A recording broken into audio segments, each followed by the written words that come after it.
Hello, কে বলছিলেন? আমি পাপড়ি। ও চিনতে পারেন নাই? না, মানে আপনি কি আমার পরিচিত?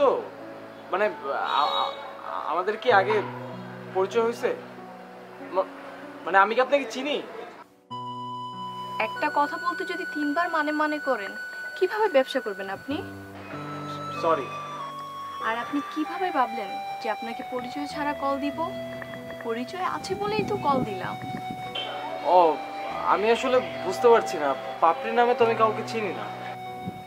এই তো আপনি একটা ভুল কথা বললেন।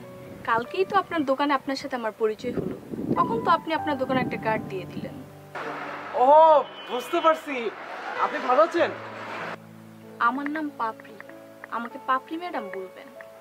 ঠিক আছে ম্যাডাম, ঠিক আছে। আপনার দোকানে কলম আছে?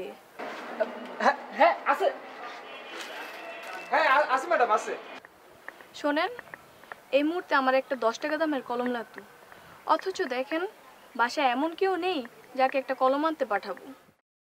ও, আপনি কিন্তু হোম সার্ভিসটি চালু করতে পারেন, তাতে অনেক মানুষের উপকারও হবে আর আপনার ব্যবসাও ভালো হবে। জি, তা হবে।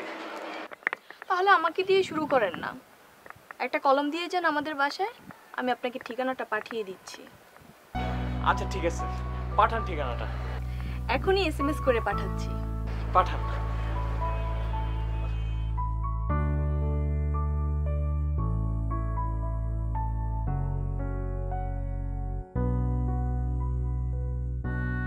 হ্যালো ডালিম, বল। দোস্ত তুই কই রে? কেন, কি হয়েছে? একটু তাড়াতাড়ি দোকানে আয় না, তোর বসায় একটু আমার বাইরে যাওয়া লাগবে। দোকান ফেলে কই যাওয়া লাগবে তোর?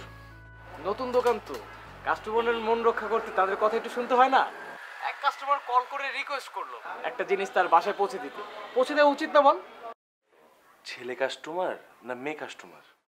ছেলে মেয়ে তো ব্যাপার না বেটা, আমরা দোকানদার, আমাদের জিনিস বেচা দিয়ে কথা, ঠিক না? সেটা তো বুঝলাম, এখন যে কাস্টমারের বাসায় যাবি সে কি ছেলে না মেয়ে? এই কাস্টমারটা মেয়ে।